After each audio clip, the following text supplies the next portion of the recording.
lalagaan aya hiji santri urang Surabaya nyana ngamalkeun sholawat bae salat Ibrahim. Allahumma sholli ala sayyidina Muhammad wa ala ali sayyidina Muhammad kama shallaita ala sayyidina Ibrahim wa ala ali sayyidina Ibrahim wa barik ala sayyidina Muhammad wa ala ali sayyidina Muhammad kama barakta ala sayyidina Ibrahim wa ala ali sayyidina Ibrahim fil alamin innaka Hamidum Majid.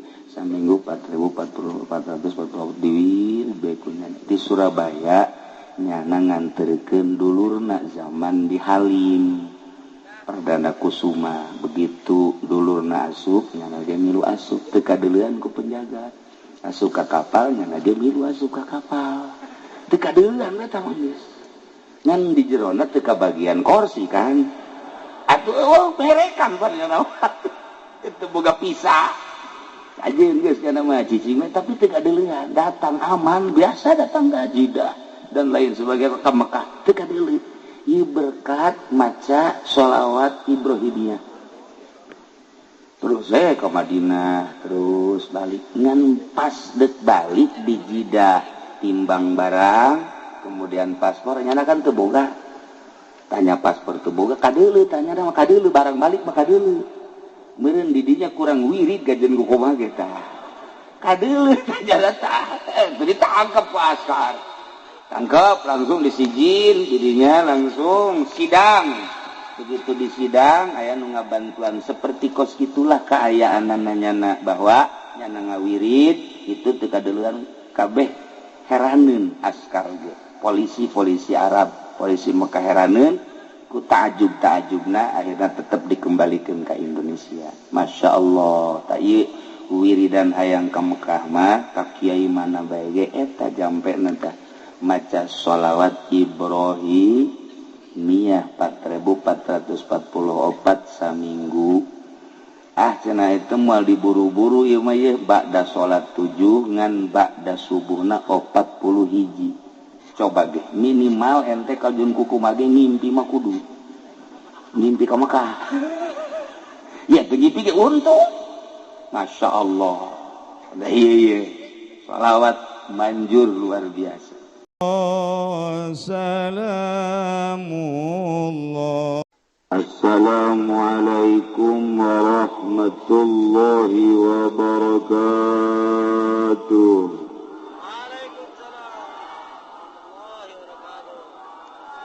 Alhamdulillah.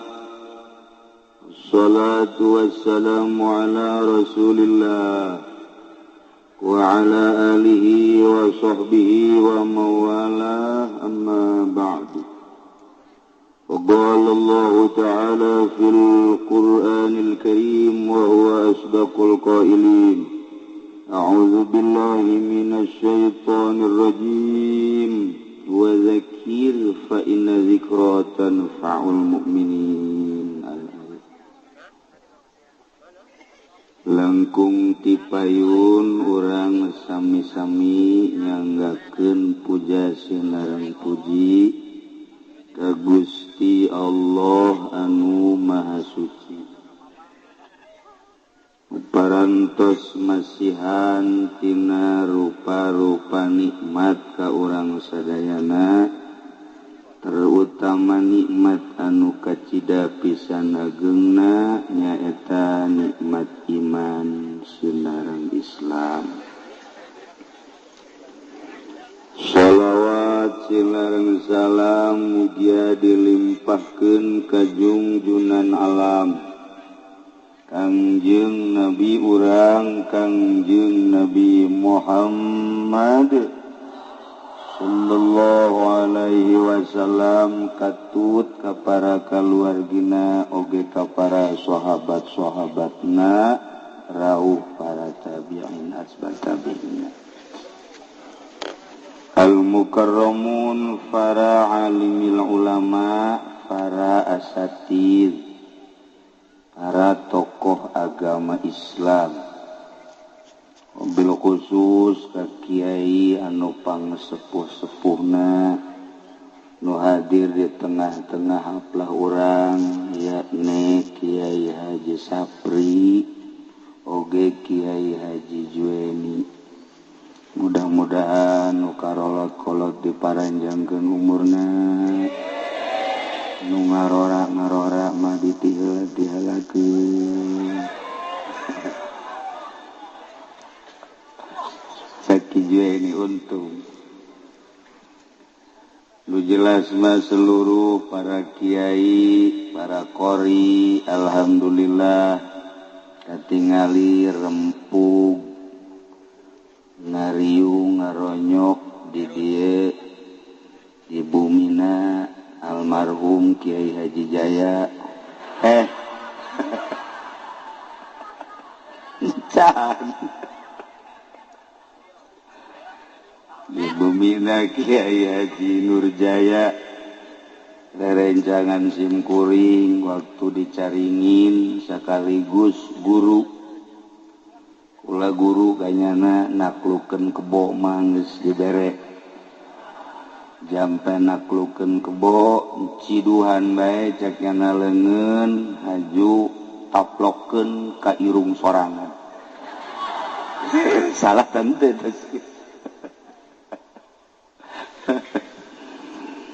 nah gitulah para jamaah kaum muslimin wal muslimat rahimakumullah. Dina kesempatan ieu khusus dasim kuring umumna urang sadayana dikersakeun ku Gusti Allah kempel di dieu di pondok pesantren Nurul Hikmah. Pondok pesantren Hikmah anda wiji ngaranna Nurul Hikmah ya. Di pondok pesantren Nurul Hikmah dina raraga Walimatus Safar Patali putrana nunami Raden Imam Sumitro beserta Aang Kunevi naik berangkat melaksanakan ibadah haji. Jadi malam ieu anjeunna hayang didoakeun ku urang lantaran lamun ningali haritna di Timur Tengah serangan-serangan nu teu pararugu geus puguh di Irak, Suriah, Palestina, kuari geus menuju Yaman, bahkan diperkirakeun musim haji asup ka Arafah, asup ka Mina, asup ka Baitullah. Untung mun teu kabekah moal manggih riweuh tapi kuari keur bejeuna mengkikis pager betis supaya ulah terjadi di urang mun carita organisasi riweuh teu puguh arah. Nu jelas NU aya Muhammadiyah aya Ikhwanul Muslimin aya Persis aya Persib aya Islam Khuruj aya HTI aya LDII aya NII aya komo orang lamun ka Tasikmalaya aya Islam Pegeningan aya Islam Torikoh macem-macem bari teu jelas tambah deui ku FPI di Jakarta wah loba aju urang Cisoka mah pan babarian asal dibere duit breg dek bener dek henteu milu we pokona mah pimpinan Kiai Haji Nurjaya tapi anu sangat mengerikan mah kuari kabar ka urang ISIS eta Ikatan Santri Istri Satu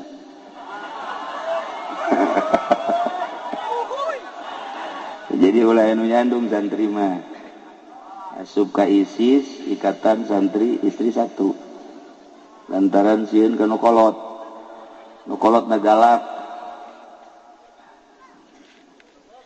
Urang lamun nyaritakeun perkembangan politik capek perkembangan ekonomi riweuh di Indonesia bagi urang kuari menyaritakeun perpolitikan urang dangkal teu puguh ka mana alurna. Nu mentak nu jelas mah calon wali mah santri. Harapan SMA jara di wali harapan di universitas jara di wali atuh boro-boro universitas santri gese jadi wali kan rada deres doang. Sedengkeun anu mengamati karena perkembangan agama mah hanya wali-wali Allah, para solihin anu mengikuti baju mundurna kumaha ieu si agama. Ai batur mah anu di partai, anu di organisasi anu tanggung jawab agama ngomong doang. Ai santri mah pan tanggung jawab penuh. Aya nu paeh siap nyalateun eta ngaran tanggung jawab. Ya ngaran tanggung jawab eta kos kitu. Ju pentingna ngariung moal ya. Diondang teu diondang datang aing mah ka jeung hukum. Eta tanggung jawab ngaranna tah. Nu kos kitu tanggung jawab. Lain santri mah hese. Kadu bentak calon para aulia Allah mah harapanana hanya santri. Satri se-Indonesia kuari hanya 8 juta.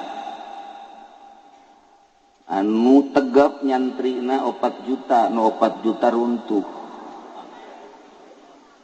Tegap nyantri 4 juta. Nu 4 juta bagi 2, nu daek ngaji 2 juta, nu teu daek ngaji 2 juta. Tinggal 2 juta. Nu daek ngaji ka bagi 2, nu 1 juta bisa, nu 1 juta henteu. Tinggal 1 juta. Nu bisa ngaji, nu daek ngamalkeun kana ilmuna 500, nu teu ngamalkeun 500. Nu ngamalkeun kana ilmuna anu ngangsongkeun proposal kabeh nu teu hiji. Bea kabeh.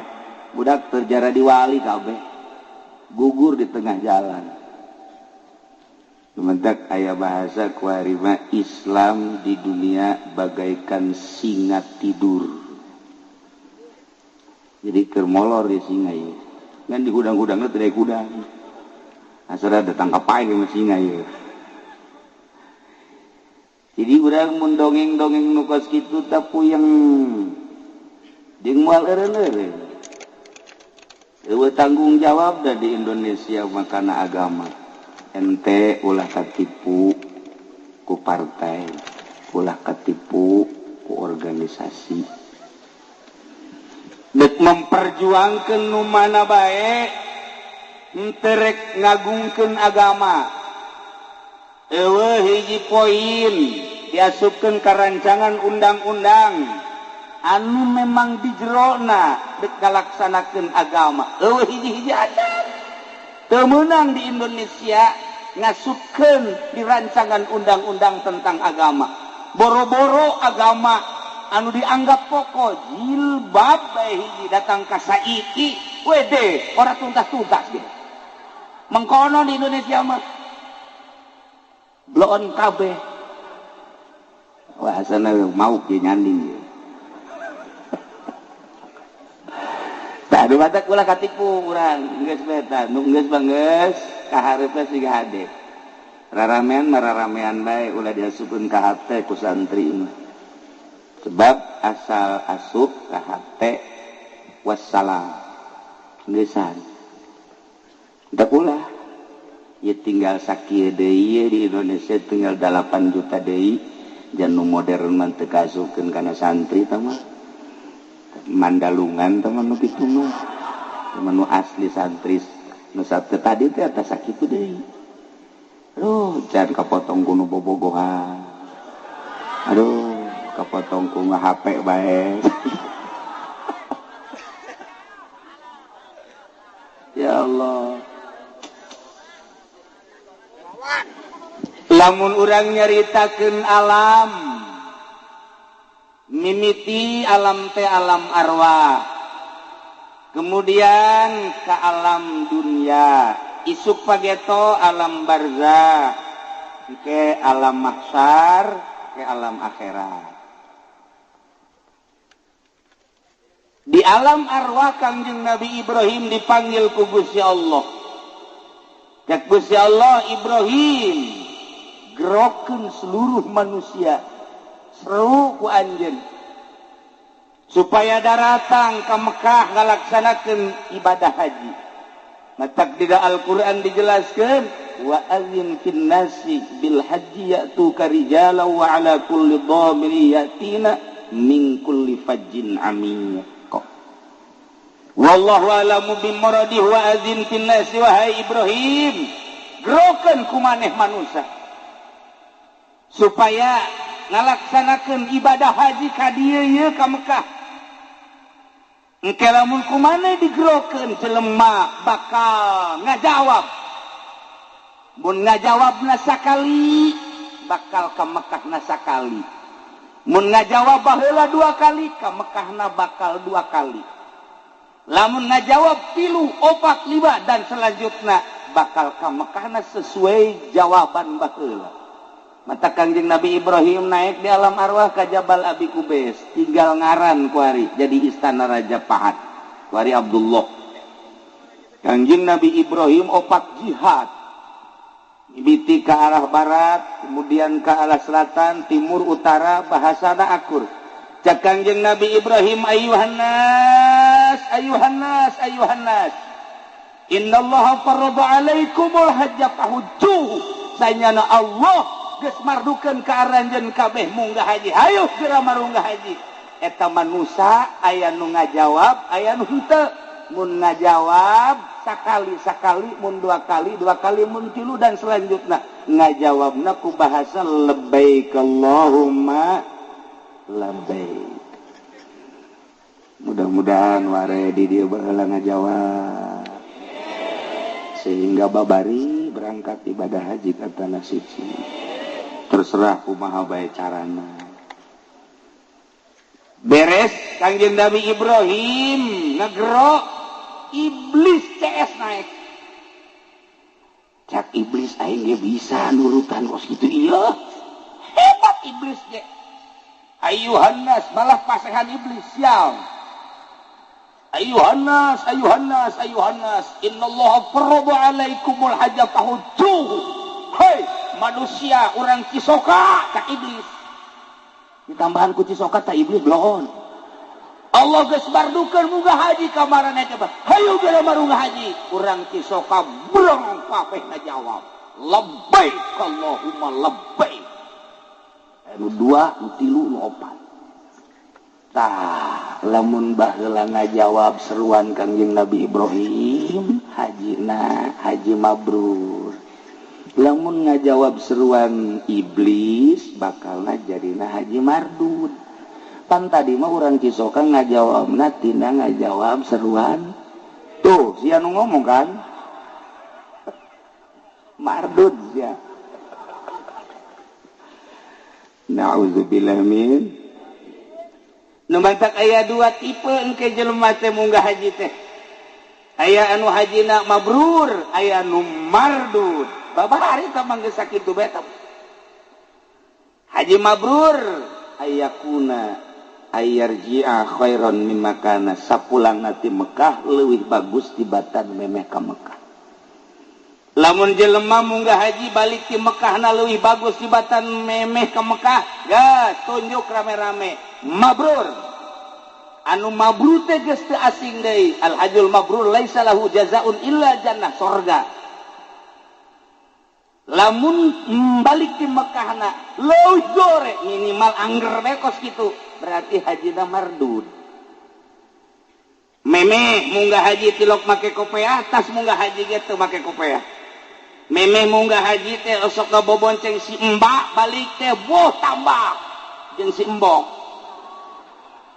Silaka ieu mah ieu tah ieu mardud ieu. Ndak kula bandek nanya bae ka urang Cisoka, di Cisoka di dieu kira-kira cak pandangan mata urang loba anu mabrur tah loba anu mardud. Sakali deui nu mabrur apa mardud? Coba contohan saurang mana? Tunjuk saurang di dia. Mardud. Nauzubillah min. Baliklah cedak kiai mah daripada mardud mual ke Mekah jibloo. Can pugu karu geusieun mardud. Dek mardud urusan Allah. Nu penting mah naik kapal Garuda di jero kapal teh aya dugelis. Sakitu bae. Hese bae neangan nugelis cara di Cisoka eueuh. Irung marancung di luhur kapal mah kulitna lelemu, sarareungit deui. Di Cisoka mah ngaranna ge deukeut ka Solear tuh lain deui itu.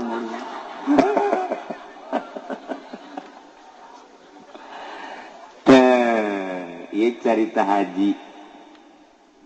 Sabenerna mah lain munggah haji bae salat ge kabagi dua, aya anu mabrur aya nu mardud. Sarua bae sanajan puasa ge nu mabrur nu mardud, zakat teh nu mabrur nu mardud. Sangkila ngaji bae aya nu mabrur aya nu mardud. Urang tarolah nyaritakeun ngaji bae, lamun ngaji niatna lain karena Allah, niatna hayang hebat mardud. Lamun urang masantren ngaji niatna hayang neangan dunya mardud. Lamun urang ngaji niatna hayang ngelehkeun batur mardud. Lamun urang ngaji kedah hayang jadi kiai mardud. Cacak-cacak masantren bae ge ka mabrur teh hese. Nu sakola mah neraka kabeh. Nu ikhlas jadi sakola mah eueuh. Eta geus hese kart di dinya doang geus kabaca. Oh, langkah-langkah nu mardud jeung nu mabrur teh. Asal niat lain lillahi ta'ala mardud, asal mardud jahanam. Tuh urang lamun nyaritakeun kos kitu di Kifayatul Adzkiya inggis jasa. Santri ngaji maksudna endek hayang gagah elmuna, hayang neangan dunya ngelehkeun batur. Kanyawan ku kiai-kiaina magahanana sarua ejeung ngajual pedang ka jelema nu deuk ngabegal. Haram sarua bae. Kiai lamun maksakeun bae kos kitu kiaina mardud. Jadi neangan kiai nu mabrur, neangan satiu mabrur hararese. Lolobana mardud bae kabeh. Yang lumayan mardud ge nya. Lumayan. Gitulah para jamaah kaum muslimin wal muslimat rahimakumullah. Deui lalakon munggah haji. Lantaran geus ti dituna lamun memang baheulana ngajawab kajeun kuku mah ge ka Mekah bae. Lamun baheulana teu ngajawab sanajan sugih ka bina-bina, oh tetep bae hese bae tadi ka Mekah. Hese bae kajeun kuku mah baheula aya jelema ngajawab di alam arwahna. Duit teu boga, dulur kabeh sararusah. Ngan nyana baheulana ngajawab. Babarieun Gusti Allah mah nyana keur cicing di tengah jalan jol bae aya angin topan. Wow, kabalak kan. Terus datang ke Mekah. Ringsek ngan datang ka dituna. Tapi lain lalagaan aya hiji santri urang Surabaya nyana ngamalkeun sholawat bae salat Ibrahim. Allahumma sholli ala sayyidina Muhammad wa ala ali sayyidina Muhammad kama shallaita ala sayyidina Ibrahim wa ala ali sayyidina Ibrahim wa barik ala sayyidina Muhammad wa ala ali sayyidina Muhammad kama barakta ala sayyidina Ibrahim wa ala ali sayyidina Ibrahim fil alamin innaka Hamidum Majid. Saminggu 4.440 di Surabaya nyana nganterkeun dulurna zaman di Halim Perdana Kusuma. Begitu dulurna asup nyana dia milu asup teu kadeulean ku penjaga. Asup ka kapal nyana dia milu asup ka kapal. Teu kadeulean eta mah geus. Ngan di jerona teu kabagian kursi kan. Atuh oh merekan pan nyana. Itu boga pisah. Ajeun geus kana mah cicing tapi teu kadeulean, datang aman biasa datang ka Jeddah dan lain sebagainya ke Mekah teu kadeuleut. Ieu berkat maca sholawat Ibrahimiyah. Terus saya ke Madinah, terus balik. Ngan pas dek balik di Jeddah, timbang barang, kemudian paspor, nyana kan teu boga. Tanya paspor teu boga, kadeuleu, tanya mah kadeuleu, barang balik mah kadeuleu. meureun didinya kurang wirid gajeun ku kumaha ge tah kadeuleuh jara tah ditangkap ku askar tangkap langsung disijin didinya langsung sidang begitu di sidang aya nu ngabantuan seperti kos gitulah kaayaanna nyana bahwa nyana ngawirid itu teu kadeuleuhan kabeh heraneun askar ge polisi Arab polisi Mekah heraneun ku taajub-taajubna akhirna tetep dikembalikan ke Indonesia. Masya Allah tak ieu wiridan hayang ka Mekah mah ka kiai mana bae ge eta jampena tah maca sholawat Ibrahim Miyah 4444 saminggu. Cenah itu moal diburu-buru ieu mah ye ba'da salat 7 ngan ba'da subuhna 40 hiji. Coba ge minimal ente kajun kuku mage ngimpi mah kudu ngimpi ka Mekah. Ya ngimpi ge untung. Masya Allah. Nah iya sholawat manjur luar biasa.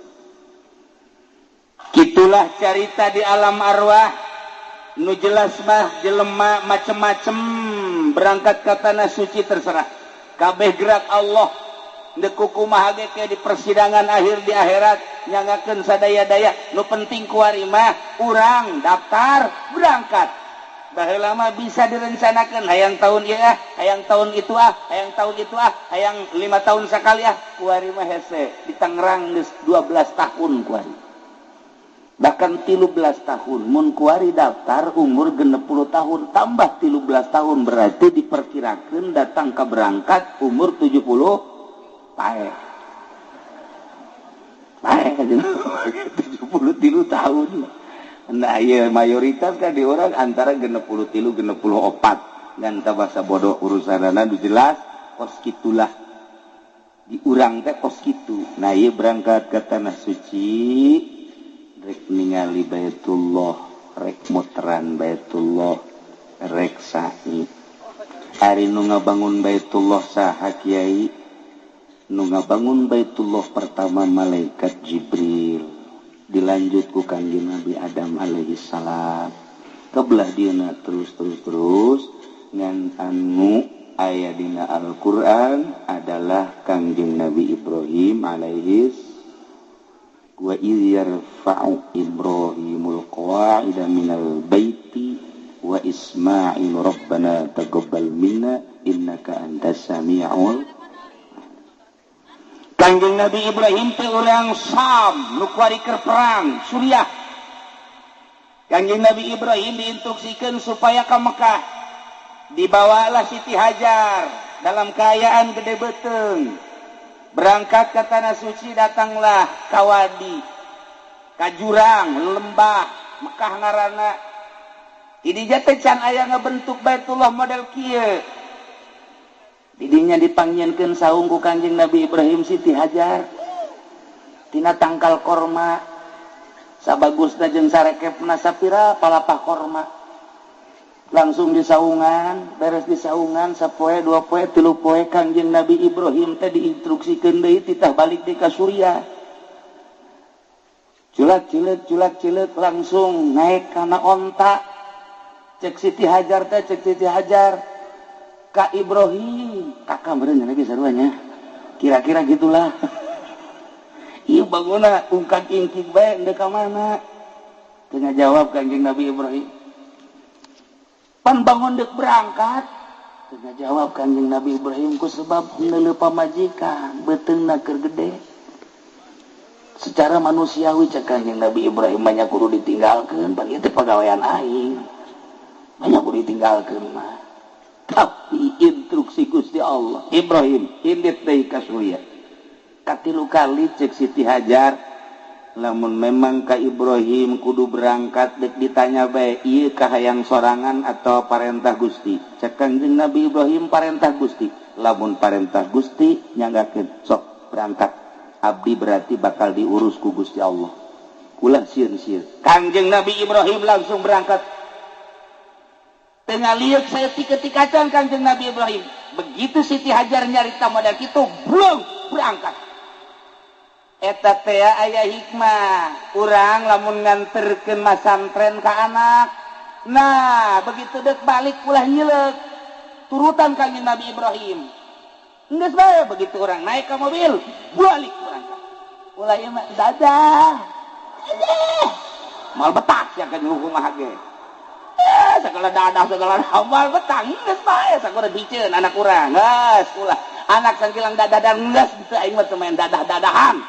Turutan kanjeng Nabi Ibrahim betah ge. Tapi lamun ngeuleudeuy geus datang ka imah bapa nagi bae inget bae ka anak cenah teh. Aju anak nage gundang geuti inget bae ka abah. Aju kuari mapan moal HP bobogohan jeung abah. SMS-an sial teh budak. Eta ulah. Ieu hikmah nanya sakali deui lamun nganterkeun anak ka pondok pesantren geus dititipkeun geus sasalaman geus ulah ngaliek deui. Balik turutan Kanjeng Nabi Ibrahim alaihis Siti Hajar ditinggalkeun sugan sedih henteu. Cek Siti Hajar lamun memang ieu parentah Gusti Allah pasti kaula diurus ku Gusti Allah. Sedengkeun eueuh sasaha sorangan di dinya dipangieunkeun saung tina palapah korma. Masya Allah. Mun aya awewe di Cisoka model kos kitu ulah dikamanakeun Kilu Jaya. Ulah kumaha keun antepkeun habak. Tenang Siti Hajar. Kesimpulan nama ngalahirlah Siti Hajar sorangan. Masya Allah. Tidinya er-eran orok sakumaha biasa orok perbekalan aya kene tidinya langsung minum tina bekal ngan henteu anggeus kuranglah perbekalan dahaga nu aya katingali orok letahna kaluar semu nu hayang minum cai susu Siti Hajar can aya caian lantaran encan diisian ku nanaon Siti Hajar langsung make beber bawa ti surya warna beberna beureum nu mantap dipake warna beureum beber lantaran manehna beusi kanyawan ku maruna sebab Siti Hajar boga maru anu memang tatadina sinis bae baik anak itu ditahan make beber beureum mantap datang ka kuari baheula mata awewe marake beber beureum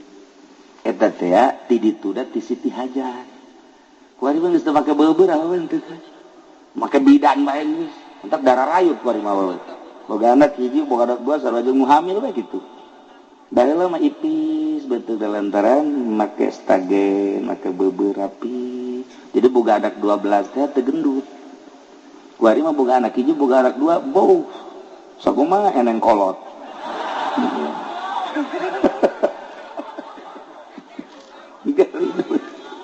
Bebe aju aya hikmahan lamun aya jelema sakolot baheula ieu mah mun aya jelema masuk kaguguran 2 bulan kaguguran 3 bulan kaguguran ulah hese-hese sakolot urang baheula teangan beubeur awewe sok talikeun ka dieu ditalikeun ka dieu asal nali bae ka dieu masyaallah hikmahna luar biasa kitulah para jamaah kaum muslimin wal muslimat rahimakumullah Siti Hajar naik kasopa maksudna neangan jelema sugan aya jang menta tulung ditingali ku Siti Hajar teu aya terus ka marwah ningalian jelema beusi sugan aya jelema rek menta tulung teu aya neangan deui terus ka marwah deui tidinya luak lieu kasopa deui luak lieu teu aya geus 7 kali aya suara kita ningali ke arah Zamzam pas ningali ke arah Zamzam malaikat Jibril keur nepakan taneuh atau diketikeun ku sampeanana ditambah ku jangjang tak mancer cai saberkeun ku Siti Hajar kadinya waduh mandi Siti Hajar nginum luar biasa mawa jang anakna kemudian di pandian anakna kadinya di lantaran terus bae mancer cek Siti Hajar bari di kamanaon kitu ngaranna dikulah ke cek Siti Hajar Zamzam teh bahasa Suriah hartina mun bahasa urang mah stop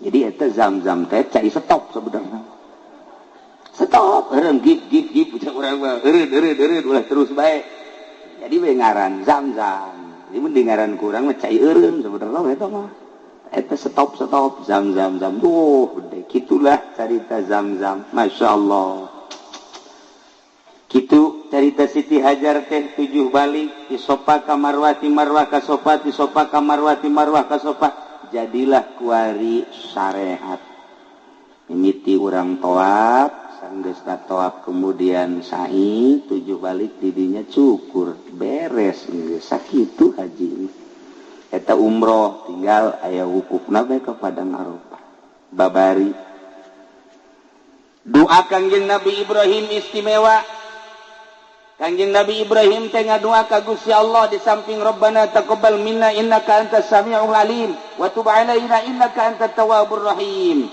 Nah, kuari ge urang lamun deuk nyeun pondok pesantren eta bae doana ulah hese-hese. Asal disiapkeun bae pokona mah batuna 10 truk. Batu kalina 5 truk, semen bae ujianna 1000 mah. Geus doana eta manjur teh mah. Tapi lamun can aya semen can aya keusik can aya ulah wani-wani ngadoa eta tah. Mal manjur. Rabbana taqabbal minna innaka antas samiul alim wa tub alaina innaka antat tawwabur kukula dik dibere sakaligus beusi deuk ngabangun pondok ngabangun majelis ngabangun masjid doana mah tetep eta tabaruk ka Kangjeng Nabi Ibrahim wa iz yarfa'u Ibrahimul qa'ida minal bait wa Ismail rabbana taqabbal minna innaka antas samiul alim wa tub alaina innaka antat tawwabur rahim. Para santri para ustad besidet ngabangun kukula diijazahan eta lah ketika letakan batu pertama kabelah dituna maca wadduha wal laili idza sajama wadda'aka rabbuka wa ma dan sampai selesai sabaraha kiai macana asal isuk-isuk kurang ngider di lokasi maca wadduha sabaraha bae ka dek 3 dek 5 dek 10 asal urang isuk-isuk ngideran eta komo na anu sugi mah ajak ngider ka dieu ngider maca wadduha abe naon ieu abe anggeus ieu sabarang maca wadduha barengan ku ente engke ge nyana ngomong emang naon nu kurang sagala-gala pugul wadduha ente ngabangun pondok ngabangun majelis mushola masjid eta masya Allah lain hiji lain dua aya kiai ngabangun teu anggeus bebejalah kasimkuring dijazahan eta begitu dijazahan eta dibaca we ku jana wadduha mutar we di dieu datang ke masyarakat teh kaget kiai kunaon muter we abe anggeus wadduha wal laili hayo baturan ku sia wadduha ye jadi orang dinya karunya ngeuh kiai cenah muter bae urang bantuan yuk eta sarua jeung pelet teh lamun urang khusu kan kurang manjur tah lamun khusu manjur urang mah teu khusu ge hayang manjur babari sebenarnya mah begitu geus beres pelet batu kan segede kieu tah di Cisoka makan make batu bener teh make batu timpahkeun ka tonggongna aya kan nyanan kurang dia pelet eta kalah aing bogoh ka sia ge jangan saja mah jangan teh kudu pelet kumaha geus bogoh teh heula tah eta timpakeun ka huluna ngudag ge gitu jeung gua kumaha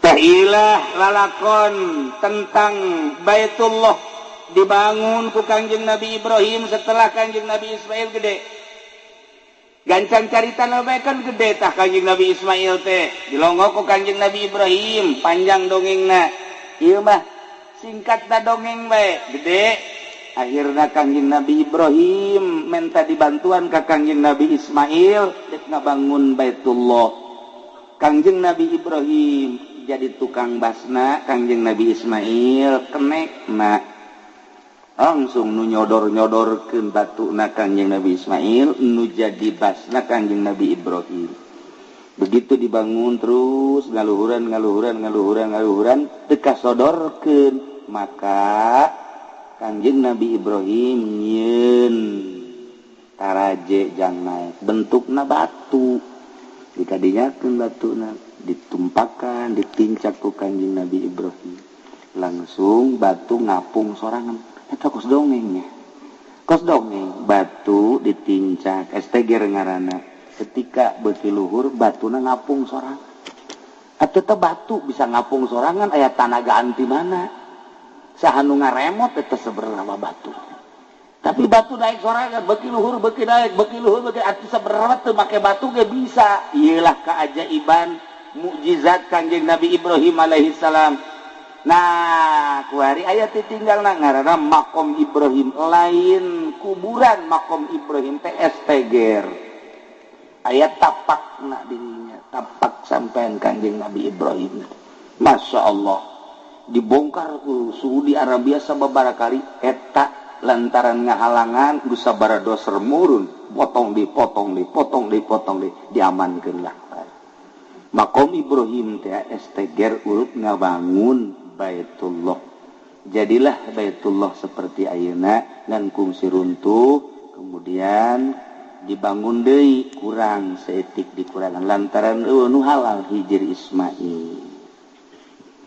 Kuari manggis indah jasa Baitullah teh ketika Kangjeng Nabi putuh Mekah langsung Kangjeng Nabi asup ka Baitullah bahkan ku Kangjeng Nabi teh harita dititah dua lawangna andai kata bakal laluasa mah itu kira-kira bakal fitnah dijieun dua lawangna ngan cek Kangjeng Nabi keun bae antepkeun lah hiji bae Kangjeng Nabi lebet langsung salat di jero keluar deui tah ieu lah Baitullah nu ayeuna di akhir zaman engke Baitullah bakal diruntuhkeun deui tu golongan-golongan anu teu sreg ka Islam musuh kula lamun nyaritakeun tentang akhir zaman geus dareukeut jasa Kangjeng Nabi Malikul Ardi Arba'ah raja sadunya aya 4 mukminani wa kafirani nu 2 mukmin nu 2 kafir nu mukmin hiji Kangjeng Nabi Sulaiman alaihi salam nomor kedua Raja Zulkarnain kafir aya 2 hiji Raja Namrud nomor kedua Raja Fir'aun cek sakol buhtusoh cak Kangjeng Nabi wasayakulu khomisun bakal jadi raja sadunya engke di akhir zaman 5 hiji deui di akhir zaman sayakunu khomisun wal mahdi min dzurriyyati eta adalah mahdi ti anak incu kaula entek besi aya di Cisoka mahdi sing hade eta beureun tah mahdi ngan mahdi nu itu mah hiji irungna mancung nu di Cisoka mah pengeng bedakan berarti nomor kedua ngaranna sarua jeung ngaran Kangjeng ismuhu ismi wa abuhu abi ngaranna sarua jeung ngaran kaula bapada sarua jeung bapa kaula jadi ngaranna mah aslina mah Ahmad bin Abdullah atau Muhammad bin Abdullah cirina dina pipina engke aya hunungan di dieuna aya janggotan aya godegan kadi rapi di dia aya hunungan kasepna kabina-bina gagahna nu luar biasa dituturkeun baksana ku salasumiati 300 jelema nu bakal nuturkeunana asal sasalaman bae jeung Mahdi ditembak ngebul asal sasalaman jeung Mahdi jadi gagah asal sasalaman coba sasalaman jeung Mahdi nu di dieu tah ieu Mahdi nu asli 300 manehanana di Madinah engke bakal terjadi wukuf poe Jumat di akhir zaman akbar disebutna di mana wukuf poe Jumat hati-hati nah ieu engke di Mina bakal ribut gede perang anu luar biasa asup musyrikin kafirin munafikin asup ribut ke di Mina wah getih pohara jasa ribuan jelema maranaon lumpatlah ke Mekah di Mekah keur ngabayak jelema lantaran ngadenge peperangan anu dahsyat jasa ribuan jelema pararae ngan teu asup kafir ai ka Mekah mah ditungguanlah seorang kesatria Mahdi teh kakarak datang ti Madinah baina rukni wal maqam nyanang ke bakalna salat bae di dinya Allahu akbar Allahu akbar Allahu akbar hese nanya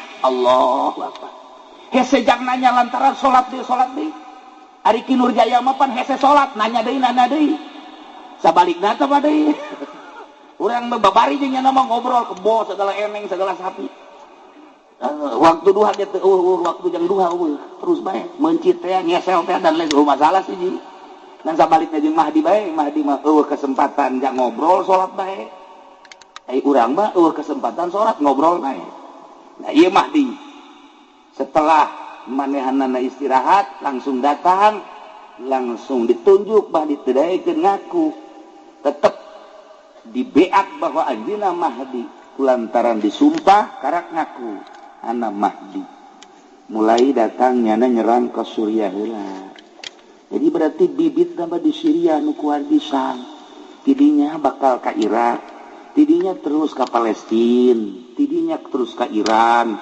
tidinya terus Timur Tengah heula terus ke Amerika terus ke Eropa ke Australia terakhir di Cisoka siade Cisokanya ciri-ciri heula kiai dek datang kos kitu kumaha ciri-cirina hiji geus loba anu mararabo nomor kedua geus loba anak zina nomor katilu paharaman ribawi geus teu dianggap riba nomor kaopat jelema nu geus eueuh anu ikhlas dina ayana di geus teu kandeulean didinyalah bakal turu damah di kacau bakal unggal negara di unggal negara teh bakal kacau di urang ge di urang bibit kacau na geus aya lantaran organisasi jeung organisasi geus teu ngahiji partai jeung partai lain deuk ngagungkeun bangsa jeung negara kabeh boga kepentingan urang lamun nyaritakeun kajerona inggis sabenerna timbullah kuari aya ISIS ngaku Mahdi encan sebab teu ngaku Mahdi mah dibeat dipaksa kakarak ngaku tapi kuari pan urang sieun inggis lantaran ieu teh lain lalagaan kapan seseorang anu tadina di Al-Qaeda anu hebat jasa ditembak kebol dibawa ku Amerika dididiklah ku Amerika setelah dididik menang ti Irak dikaluarkeun dianggap bakal manehana ngabantu ke Amerika geus surat Amerika teh ternyata istimewa jasa nu teu daek beat kanyana tembak sadisna lain lalagaan ieu sadis teh kalian tembak kalian tembak nyana ditembak kebul mun ditanya ieu menang ti mana ilmu ngebul Cisoka make naon ieu pelor paingan pelor hese harita ieu diteurian ku ISIS masalah ieu nah kuari acak-acakan Amerika sorangan jadi tembak baik terus baik sahabat asal nurut ke tembak baik di seribuan nu korban ayeuna ternyata di Indonesia aya panggeulana nu beunang di Tasikmalaya kamari di Pandeglang jelemana bangun poho lupa daratan keinget naon pokoknya asal teu nurut tembak baik ieu kan ngeri kuari tah ialah ISIS nuku hari terus nyerang terusan teureun kan perlu biaya aneh nyana teh kapan nek ngaruntuhkeun Islam tapi kafir ge dibunuh bae di lain sisi jana nek ngabongkar Baitullah lantaran dianggap jelema nu muteran Baitullah teh kafir henteu kudu ngamuteran Baitullah ka Allah macak nyana teh yuk babarengan jeung Mahdi si Abu Bakar teh ngaku Mahdi teh nah eta teh nu ngabiayaan teh ieu adalah Liga Arab terutama Arab sorangan dipaksa ku Amerika nu ngahancurkeun urang Arab Islam ISIS nu ngabiayaana Liga Arab termasuk Arab puyang henteu coba ieu lah lain lalagaan ieu puyang eta secara global na kos kitu urang lamun nyaritakeun Suriah ku ari geus teu kaharti nyaritakeun Mesir geus teu kaharti lantaran geus eueuh ku urang anu diteangan nu didengekeun informasi akurat baheula mah aya Gus Dur asal urang deuk ngadengekeun keaslianna gampang tak Gus Dur ngomong eta pasti kuari deuk saha nu didengekeun kuari deuk saha informasi nu akurat na sedengkeun geus steril nu mantak urang karya hese nyaritakeun keaslian teh hese kabeh ge bingungeun dan nu mantak geus bae urang mah ulah nyaritakeun geus itu manengan ngararaji bae bingung kuari geus anu wayah kawin anu encan wae ge maning kawin mah bisa kabur perang keburu perang, masya Allah karim. Nah engke anu bakal ngadukung Mahdi Abdal Syam, perkumpulan wali Abdal di Syam, perkumpulan Asoib di Irak, perkumpulan Mujabah di Mesir. Kan wali teh boga negara-negara perkumpulan anak keseluruhan anak di Lubnan, Libanon. Ketika ada perkumpulan di Libanon, eta teh mun Abdal di Syria, lamun Asoib engke di Irak, lamun Mujabah engke di Mesir, engke di saat anu geus ditentukeun kara karumpul.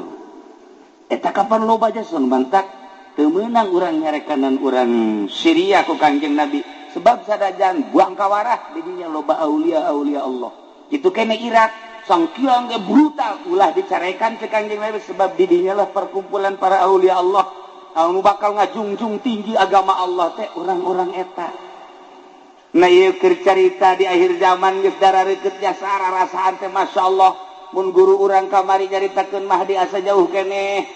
Lamun guru urang belah ditu nyaritakeun Mahdi asa lila keneh, tapi kuari bae mun nyaritakeun Mahdi asa endek bae. Benderana bakalna akur bae. Bendera Mahdi bakalna aya 3 warnana warnana hideung. Merekna la ilaha illallah Muhammadur Rasulullah. Beureum hideung jeung putih. Memehna bakal aya bendera 7 bendera Kangjeng Nabi hideung sarua jeung bendera Mahdi. Bakal bendera na hideung jeung putih la ilaha illallah Muhammadur Rasulullah. Benderana akur bae. Urang bae keliru ieu mana nu bener mana nu salah. Dibuat seperti eta lah. Nu mantag sahabat naros ka Kangjeng. Engke kumaha eta seperti kos kitu. Bendera-bendera teh urang tingali bae nu aya di Mekah eta Mahdi nu asli. Nu lain di Mekah eta mah lain Mahdi nu asli. Tapi bendera napan ka urang ge bendera kos kari itu ambalah aya ieu. Malah di dia di Nurul Hikmah bener nah hideung lieu ngadeulana. Sehingga ada isi sebuah hiasan ya. Masya Allah kan. Itulah para jamaah kaum muslimin rahimakumullah. Jadi perjalanan haji teu bisa dihayang-hayang, teu bisa diembung-embung. Geus waktu nama atuh urang teh da emang baheula eta mah tu di alam arwah. Jawaban baheula ku ari mah tinggal ngalaksanakeun bae. Kokoseran urang sakumaha kokoseran hayang-hayanganana ai eueuh jawaban jeung teu ngajawab baheula teh hese bae.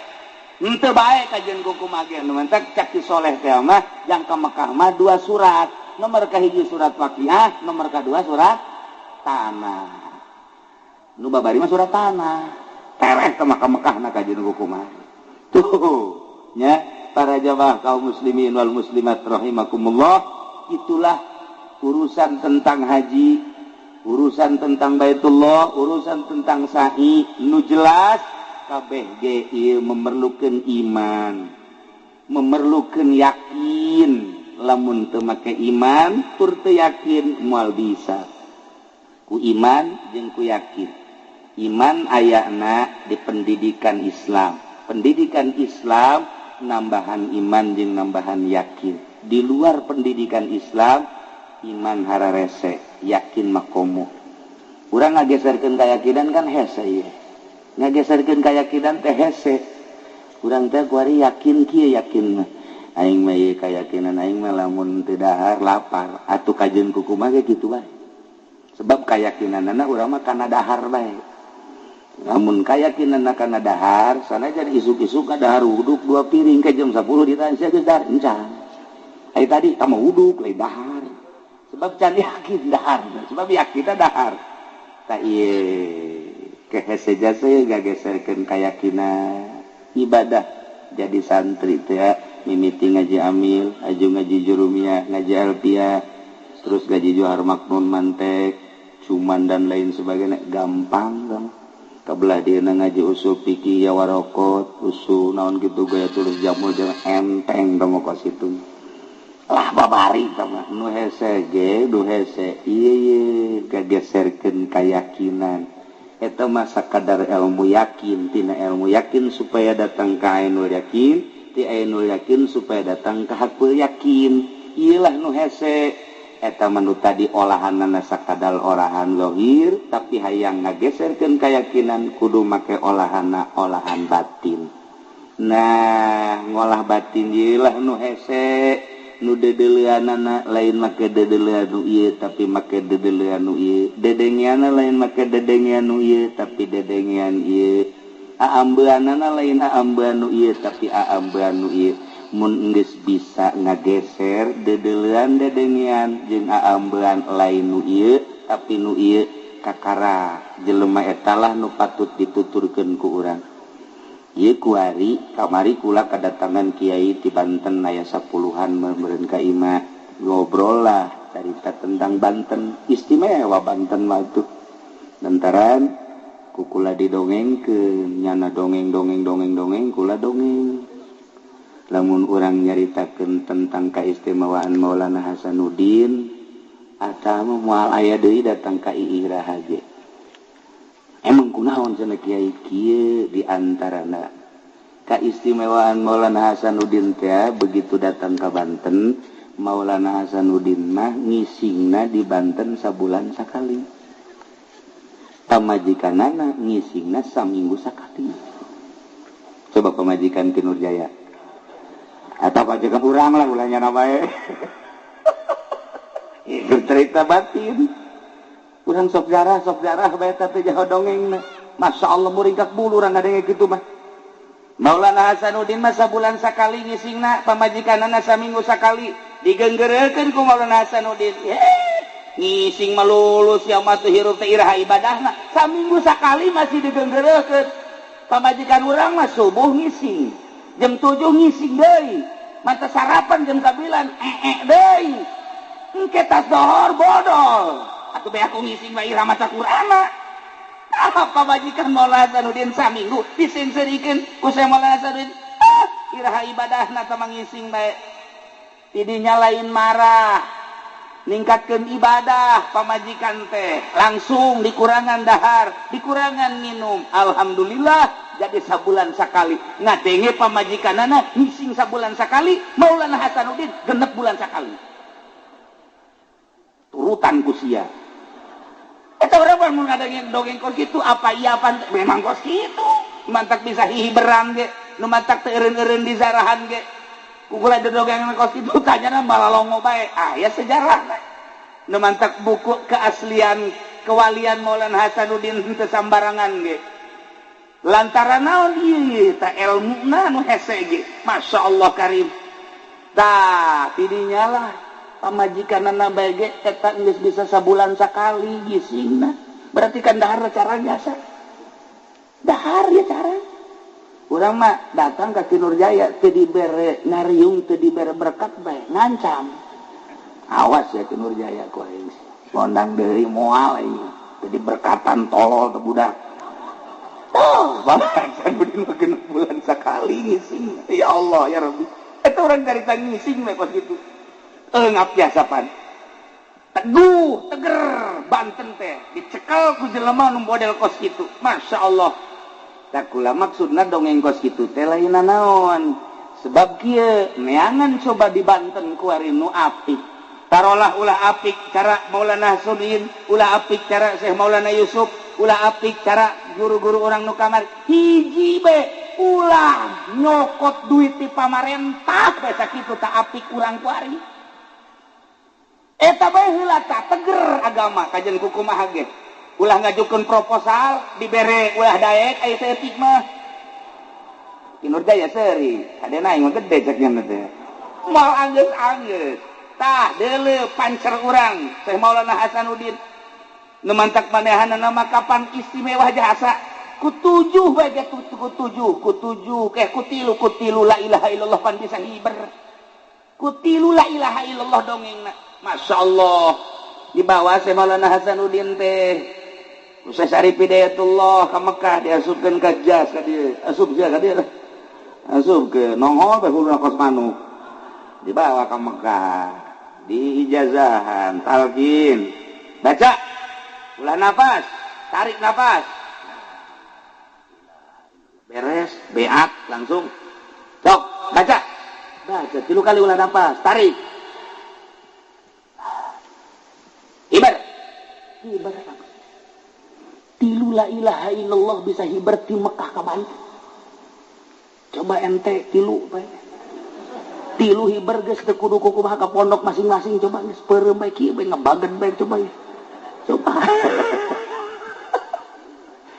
batur batilu eta rahasiahan lain lalagaan masyaallah kunaon eta batin geus bersih jasa ya Allah ya Rabbi urang mah kuari mah tak geus carita ulah carita eta keur carita di organisasi carita di perorangan pondok pesantren eueuh deui wal ti opat sabenerna mah ngan salah sahijina waro nu tilu moal ka dicaritakeun ieu titipan ti Sunan Rahmat anu ngamimitian muka pondok pesantren di Jawa Timur dilanjutkan terus ka dieu mantap pondok pesantren mah titipan para aulia Allah asal ngegeser bae kana yayasan geus lain titipan para aulia Allah henteu salah nyen yayasan eta mah perkembangan henteu salah mangga teh mun eueuh cilaka eueuh sanawiyah aulia atuh ka ditunan kumaha perkembangan dunia ngan lain titipan wali titipan para aulia Allah mah opat salah sahijina waro nu tilu moal ka dicaritakeun kuari mah waro kadanan cara Syekh Maulana Hasanuddin Syekh Yusuf hiji bae ulah narima duit di pamarentah geus hebat jasa ujian pangangankeun coba Ki Nurjaya di Cisokan nu henteu nyieun proposal nu mana ieu pondok pesantren jeung nu mana nu henteu narima duit di pamarentah norekat tinggal norekat tapi duit di pamarentah didaharang bae jembluk moal bisa tuh mantap baheula aya hiji manusia ngaranna Ibrahim bin Adham teh pan geus diangkat jadi kutubul aulia geus nikmat jasa ibadah penting teh geus ngeunaheun amis jasa masyaallah ngeunah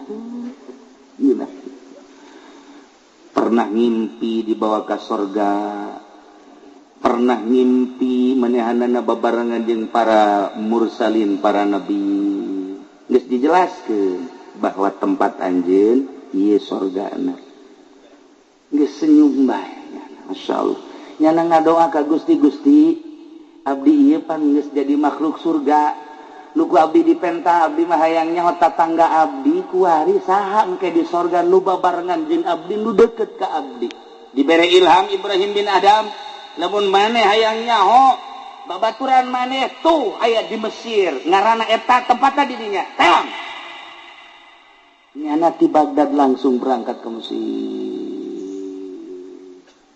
begitu datang nanyakeun ka urang lembur eta ampura kula jauh-jauh ka dieu rek nanyakeun hiji jelema ngaran si anu Masya Allah cak urang Mesir atuh kunaon jauh-jauh neangan si eta kita kunaon pemabok lah takap sama nu bener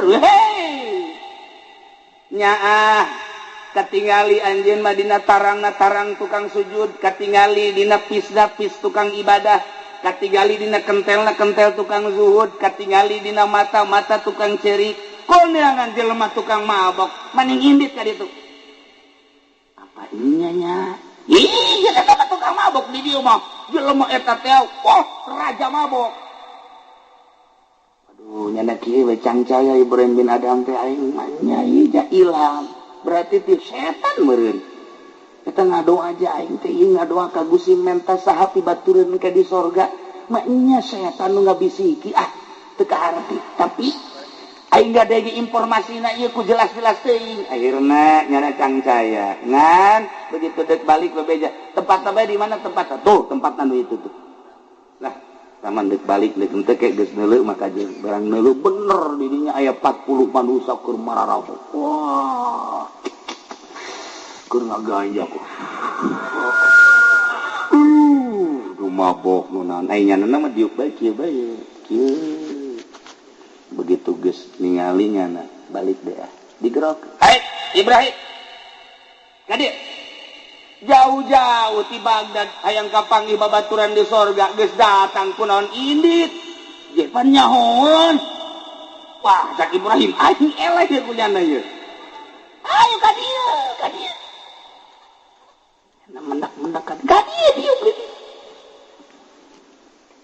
nu jadi masalah cak Ibrahim bin Adham kok nyahoon aing teh ka dieu deuk neangan ti batureun saha nu ngabejada ngobrol ge encan ulah sok sombong jadi ahli sorga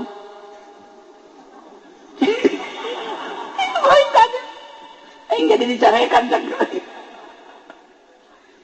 ahli surga mah nu sombong jeung nu egois ya Ibrahim ari di masjid mah nyekelan tasbih babarengan jeung santri ngawuruk kadang-kadang zarah kadang-kadang jeung masyarakat ngaji dukas kitu batu babari sama ngan di sorgana handap nu hese ge tuh makhluk Allah nu sok mabok tuh makhluk Allah nu sok judi tuh makhluk Allah nu sok maling tuh makhluk Allah nu sok zina tugas para aulia Allah tugas para ulama sholihin eta ajak ka sorga lantaran nyana ge hate leutik lama iman ka Gusti Allah nyahoeun nyana ge ngan bergelimang ku nafsu nah kula cicing di dieu ieu teh geus sabaraha taun kabehna di dieu teh aya 100 leuwih kemudian kuari terus dinasehatan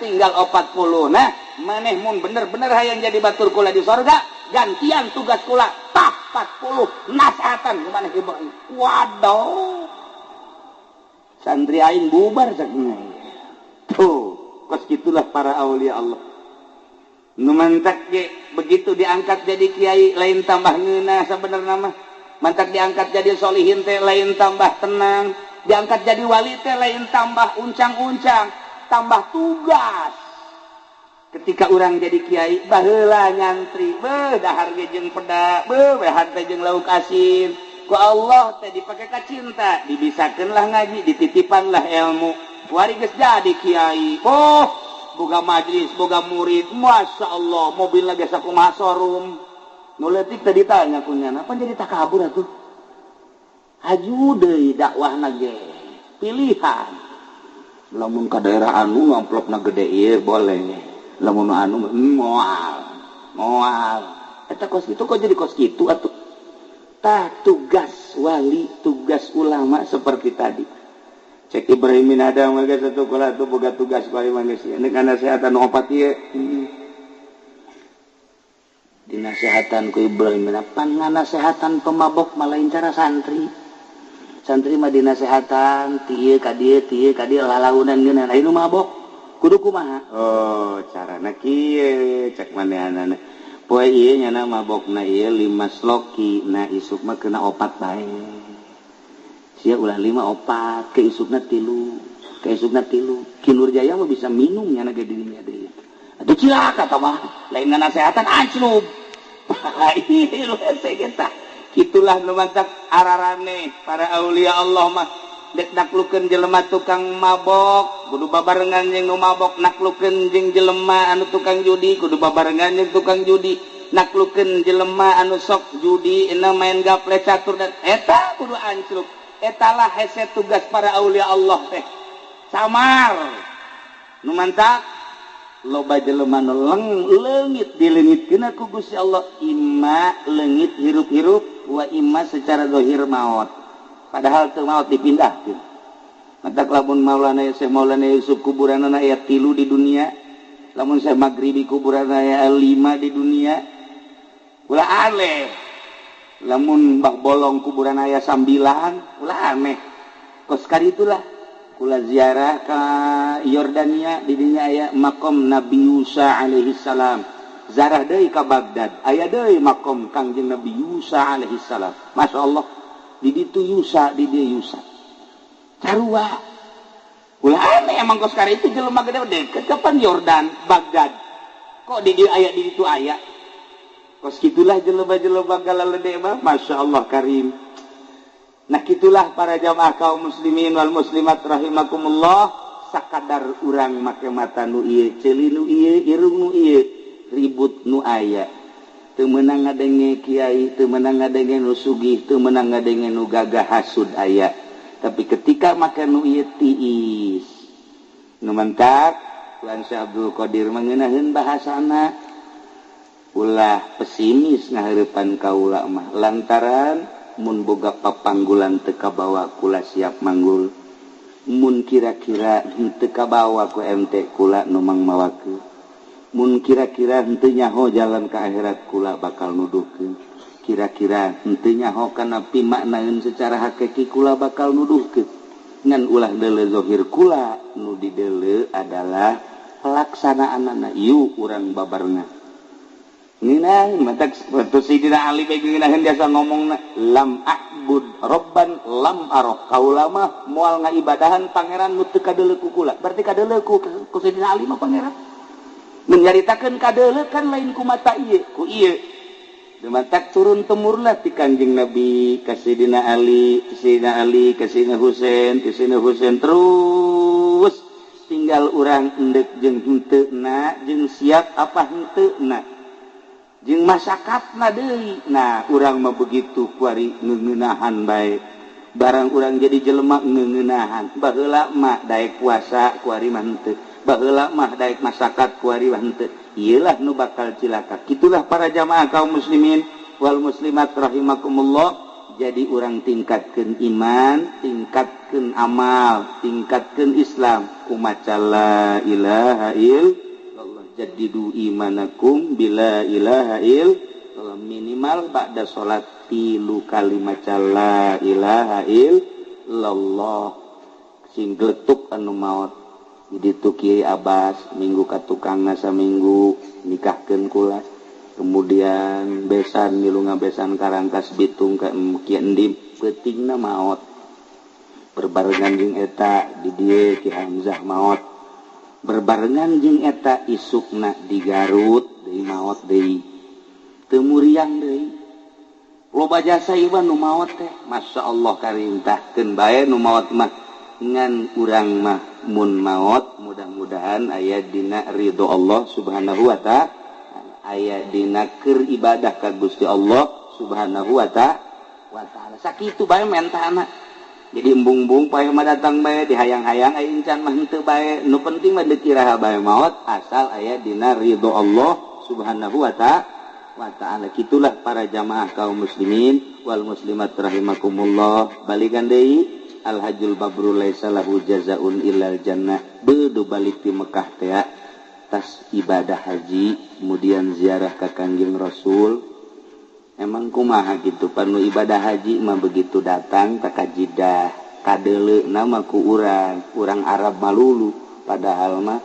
malaikat di dinya nyambut disasalaman ku malaikat lumantak disebut naga duyufur rahman tamu-tamu pangeran tamu-tamu Allah tah eta bisa salamanan ku malaikat jamaah haji mah timimiti turun ti kapal dipeluk ku malaikat bisa salamanan ku malaikat masyaallah ieu teh tamu Allah teu kadeuleu kan ku urang ngan lamun maot urang ibadah haji urang geus daftar aju maot di dieu keneh komo geus berangkat mah aju maot tah eta teh ganjaranana unggal tahun menunaikan ibadah haji diberi ganjaran sampai kiamat menjelema daftar kemudian berangkat eta unggal tahun boga ganjaran ka Mekah bae nyana komo geus berangkat teh haji maot unggal tahun ibadah hajina engke di akhirat teh ditimbang teh haji malulu bakalna ditimbang amal teh ieu ganjaran haji malulu lantaran maot jana di perjalanan atau manehna geus setor maot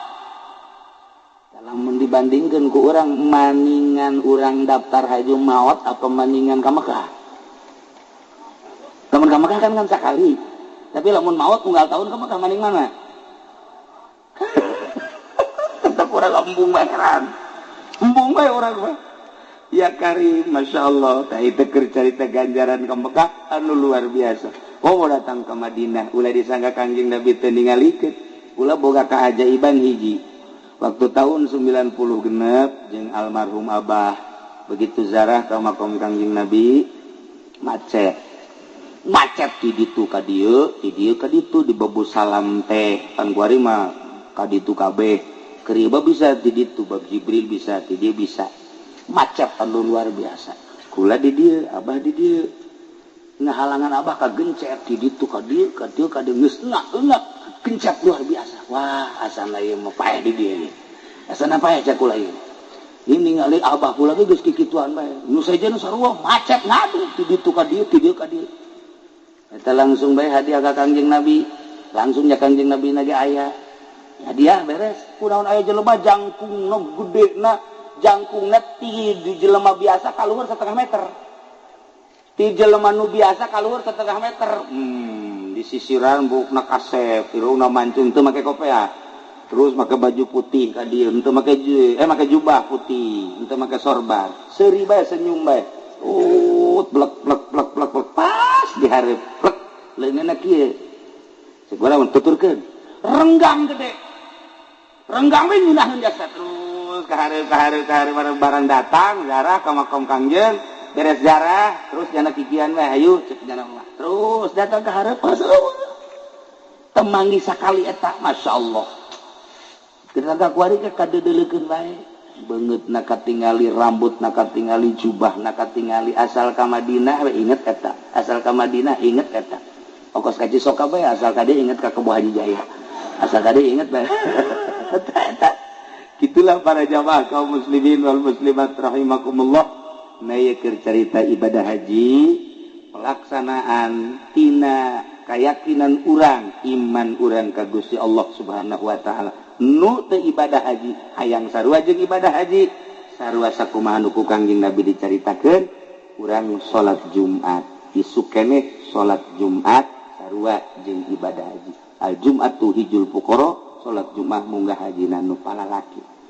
Itulah para jamaah kaum muslimin wal muslimat rahimakumullah carita ibadah mah teu kudu munggah haji bae jam munggah haji ge ibadahna ka Allah di dieu urang ibadahna ka Allah Allah mah deukeut jasa ka urang di mana bae urang taqarrub ka Allah jadi mantap ulah kaget namun Habib model Habib Lutfi jangan mah salat di mana bae ngalah wudu beres tak salat dirinya Allahu akbar urang teu sanggup salat di tempat eta lamun dipikir ku urang atuh Allah nama teh di mana bae aya ieu urang mah kudu rapi teh kudu malah Habib Usman mapan salat di jalan Allahu akbar salat duha teratrit polisi teu wani nya salat duha bae 8 rakaat Allahu akbar macet los ka ditu Allahu akbar mun Haji Jaya kudu kos kitu atuh di penjara can ka badana Habib Usman makan kos kitu Allah ya Allah ya Rabbi gitulah jelema-jelema laluhur urang nyaritakeun Habib Usman komo nyaritakeun Syekh Maulana Hasanuddin nah ieu urang nyaritakeun ngisingna genep bulan sakali berarti teu dahar-dahar kan kok dibere kuat eta ulah aneh lamun eta nyaritakeun kakuatan kuari aya jelema kiai kira-kira geus sataun parahna satahun parahna ngagoler bae ketika kula kamari umroh nyana geus bebeja bae yang geura datang kucu yang geura datang geus umur cenah teu kapanggih deui begitu kula datang langsung ngalayat kunaon ieu nu dek dicaritakeun lainna naon satahun teu ngadahar sangu nginum saeutik kok kuat biasa kadang-kadang hudang kadang-kadang leumpang biasa teu ngadahar sangu sama sekali ngan nginum doang saeutik dibere kuat ku Gusti Allah.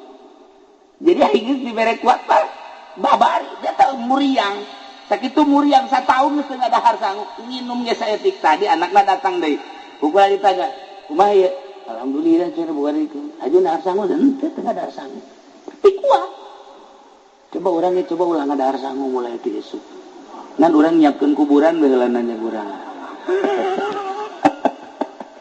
ya. Daya cerita tentang ibadah haji, tentang pembuatan Baitullah, tentang sa'i, tentang jelema-jelema anu laluhur orang kabeh ge ieu adalah kuka apikanana. Apik mah hate. Geus urang ngapikeun diri ka Gusti Allah Subhanahu wa taala ulah cabrek teuing.